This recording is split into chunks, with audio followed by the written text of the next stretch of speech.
You imagine this. You're on vacation with your closest friends.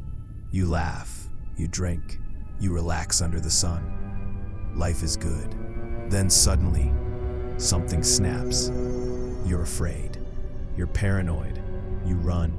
And then, you're gone. In 2014, Lars Mittank, a 28-year-old German man, vanished without a trace near an airport in Bulgaria. The final moments of his disappearance were captured on CCTV and have since haunted the internet for over a decade. With over 16 million views, the footage made him the most famous missing person on YouTube. But what really happened to Lars? Was it psychosis, foul play, or something darker? This is the chilling case of Lars Mittank.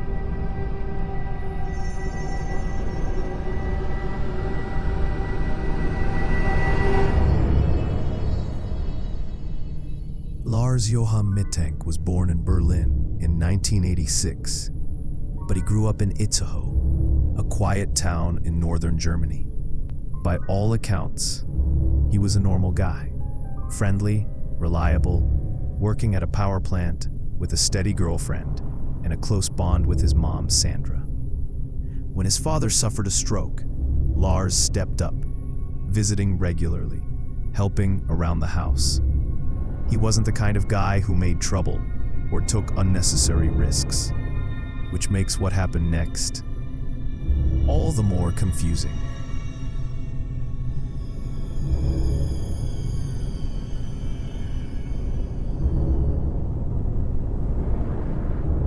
In late June of 2014, Lars flew to Varna, Bulgaria, with 5 of his high school friends.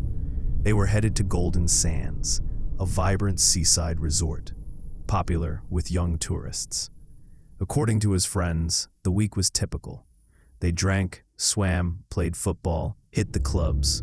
Lars was relaxed and in good spirits. But as the trip neared its end, something changed. On the night of July 6th, Lars got into an argument at a bar, reportedly with some other German tourists over football. Lars supported Werder Bremen. The others were Bayern Munich fans. It seemed harmless until the next morning. Lars told his friends he had been attacked by 4 men, possibly hired by the guys from the bar. He claimed they hit him, injured his jaw, and ruptured his eardrum. He saw a doctor who prescribed him the antibiotic cefprozil and advised him not to fly. Lars insisted his friends go home without him. They didn't want to leave him, but he insisted. They boarded their flight on July 7th. Lars stayed behind.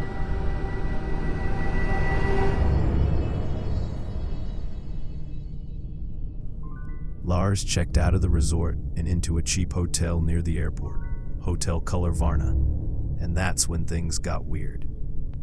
He called his mom in a whisper, saying people were trying to rob or kill him. He begged her to cancel his credit cards. Surveillance footage from the hotel shows him pacing the halls, peeking through doors, hiding in the elevator. At around 1 a.m., Lars suddenly left the hotel. An hour later, he returned, looking even more distressed. What happened in that hour is still a complete mystery. On the morning of July 8th, Lars called his mother one last time. His voice trembling, he said, "They're getting closer." Then, he made his way to the airport.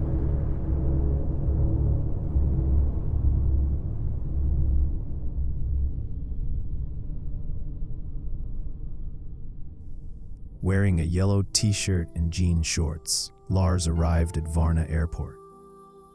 He still had his suitcase, passport, and phone. He went to see the airport doctor, Kosta Kostov, who later said Lars was behaving strangely, agitated, paranoid, convinced someone was following him. Then, a construction worker entered the room. That's when Lars lost it. Lars shouted, "I don't want to die here. I have to get out of here." Then he sprinted out of the office, leaving everything behind.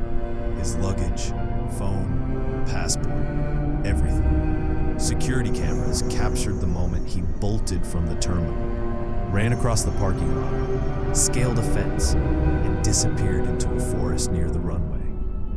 He hasn't been seen since.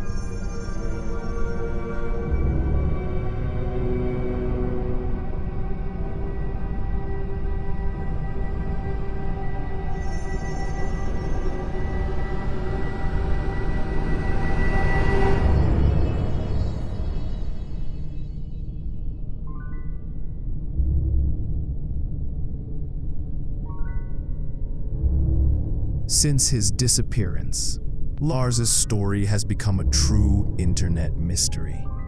Millions have watched the video. Countless theories have emerged. Some point to cefprozil, the antibiotic he was prescribed. In rare cases, it can cause hallucinations or psychosis. But Dr. Kostov claims Lars never filled the prescription. So was it really the meds? Others believe Lars suffered a sudden psychotic break, triggered by stress, injury, or latent schizophrenia. His mother insists he had no prior symptoms. But could this trip have been the trigger? And then, there are darker theories. Was someone actually following him? Was he targeted, killed, trafficked?